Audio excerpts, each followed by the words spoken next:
Hello. I hope all is progressing well. Welcome to I Don't Know.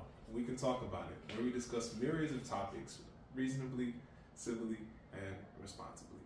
My name is Kevin Dufresne.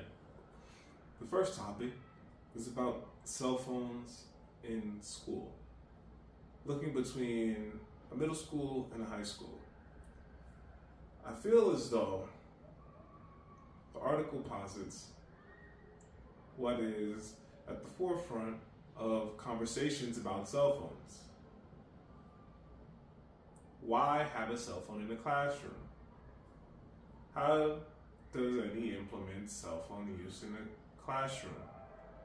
I feel as though device usage and cell phone particular usage is at a standoff because a cell phone may suffice in a way, a particular device that may benefit one in a learning environment. Whereas a particular device may have protections, safeguards, that only allow one to engage with a particular learning parameter in a way that a cell phone might not have if not set in a secure way to ensure one is not veering to do whatever one wants to do that may not have anything to do with a learning environment. I feel as though the cell phone is a very, very complex device, having so many different designs to ensure that one is tending to whatever is on the cell phone. Again, I feel benefits may be. At the same time, I feel that a cell phone may actually inhibit one's progress into growth at a different time of education. I feel as though cell phones in a college classroom may be of a different impression, may be of a different perception within a college environment. I feel as though in a middle school or high school, different balances of respect are apparent, whereas in college, clear understandings seem to be at hand. If a student is able to use a cell phone in a classroom at a lower grade, though a college, a program a student may want to be in will not tolerate any of the behaviors, I feel as though earlier lessons may be set into place. Additionally, I find cell phone usage, the connectivity of today, of modernity, may affect how one is able to connect with scheduling or being in tune with responsibilities.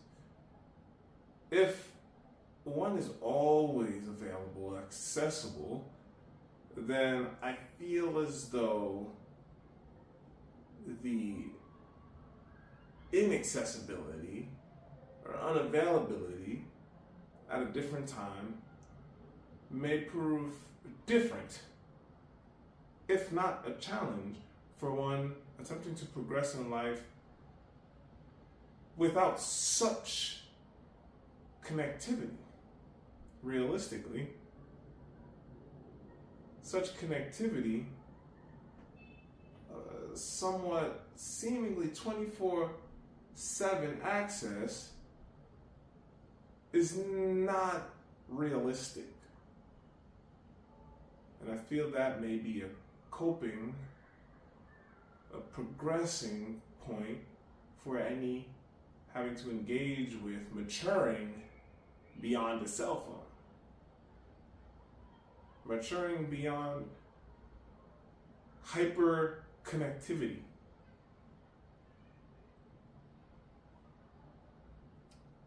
The next topic is about the Ten Commandments.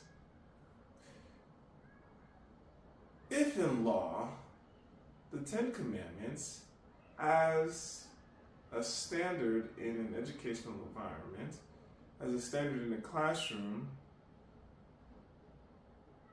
I feel as though religion may not be the grounding, receiving elevation, more so than a moral grounding that may be in connection with a spiritual, religious background, though fundamentally engaging moral groundings. The laws, the Ten Commandments, are relevant, are sound with the law, can be supportive of well-rounding individuals, as well as be a stimulating conversation. Understandably, the Ten Commandments in relation to a historical context make sense.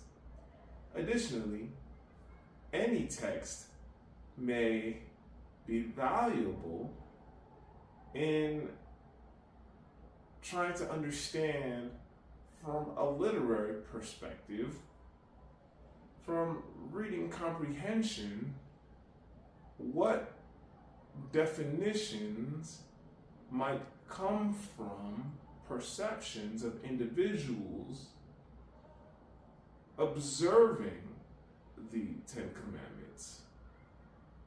I feel as though being able to converse, being able to assess without judgment intellectually, to progress with understanding, may prove valuable, especially considering many of the Ten Commandments may prove beneficial for a human and society at large. Thou shalt not steal. Thou shalt not kill. Having to be in conversation with such context may be helpful for progressing minds to deliberate actions, to deliberate thinking, to deliberate ideas differently.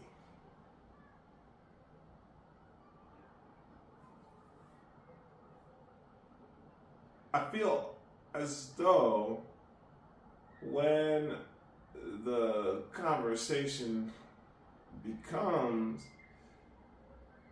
an avenue to force one into a religious realm, to remove the conversation of deliberation, of reason, of civil discourse, to remove those parameters, then I feel new parameters need to be set to ensure the boundaries of respect are set for any in conversation of the topics that may derive from the Ten Commandments.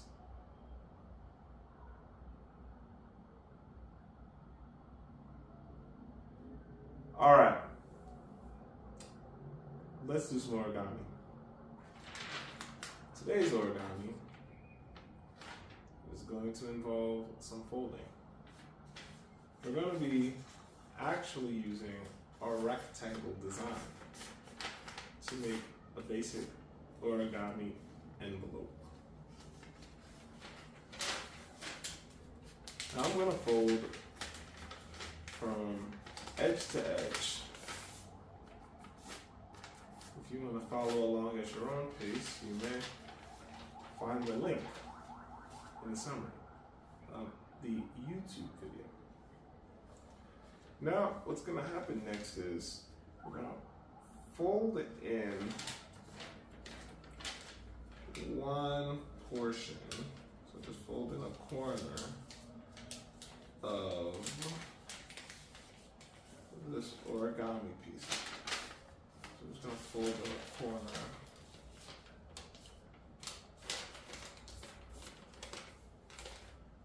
And afterward, we're going to fold in the bottom portion.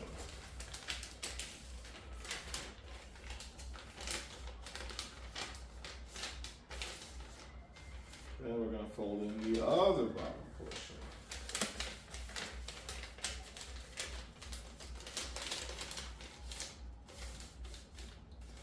The next thing to do here is fold in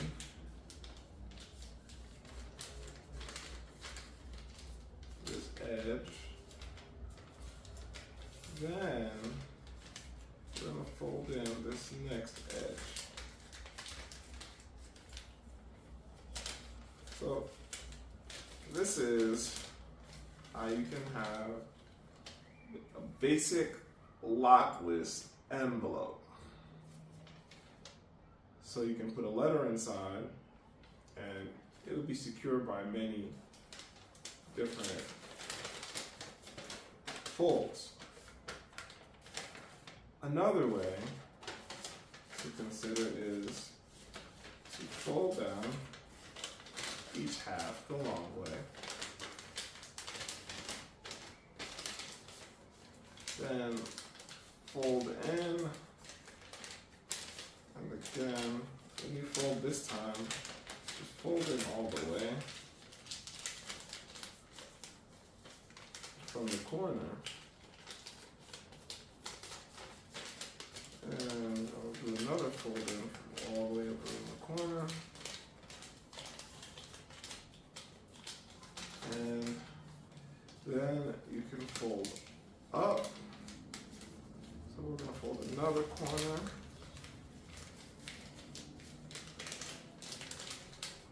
And right here, we'll take this one and we'll just fold it inside.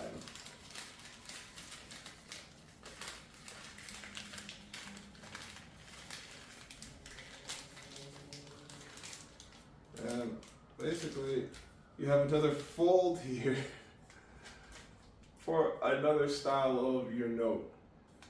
Now, if you go to the link, the folds are somewhat similar, though likely different. This is a variation, two variations of a basic envelope fold.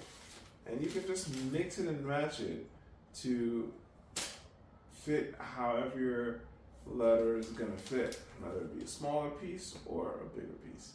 So have fun with that one.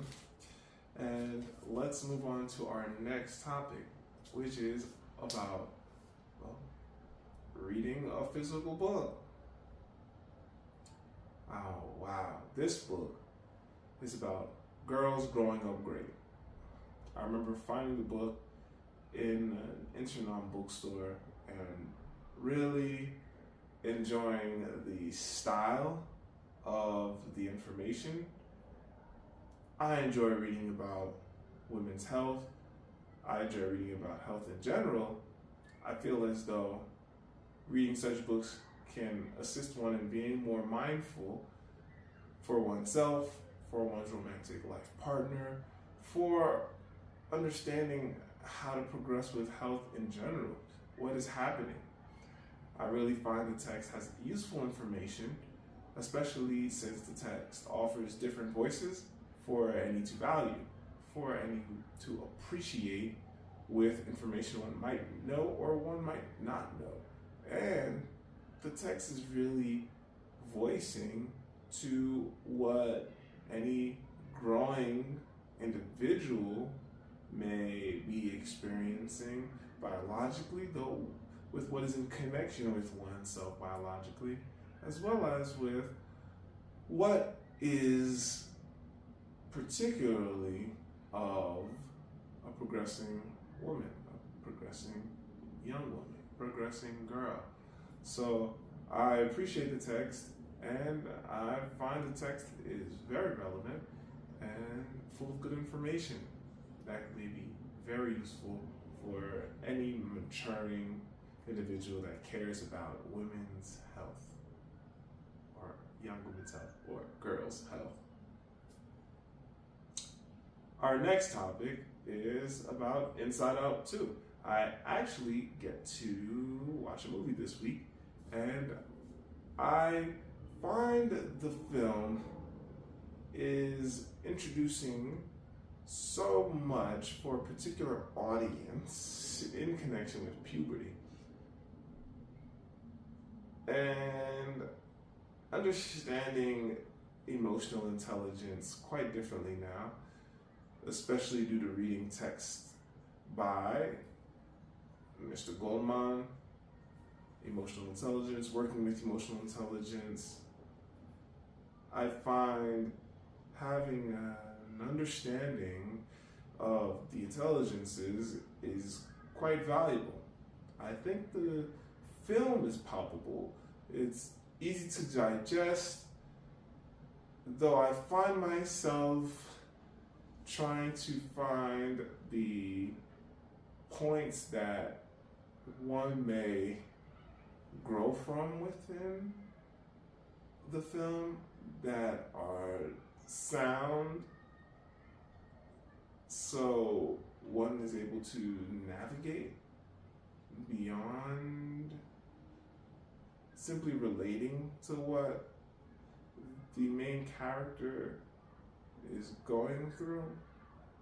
I like the message of the film, how a person is full of so many experiences that may help one be more well-rounding, more mature, how emotions can vary, how emotions work together that are not in control of one's life, how one person controls how one feels, how one person controls what is inside oneself, how one wants to respond. I find that valuable. I find the film comical to many degrees, and I feel beyond the chaos, I really just enjoy the happy moments of the film because I understand how empowering it can feel for one to be in control of one's emotions, because I recognize through research that a human is so capable of being in so much control of how one responds, how one feels even. I like the film. I feel the film brings a lot to the table concerning emotions in a way that may be helpful, though may be very, very different for one to understand if not completely aware of intelligences, particularly emotional intelligences. And I feel that if one watches the film, one may benefit from doing a little bit more research about emotions and what the film is introducing, adding to the conversation of emotions. Thank you for joining another episode of I Don't Know. We can talk about it. Onward and Upward. Kevin Dufresne.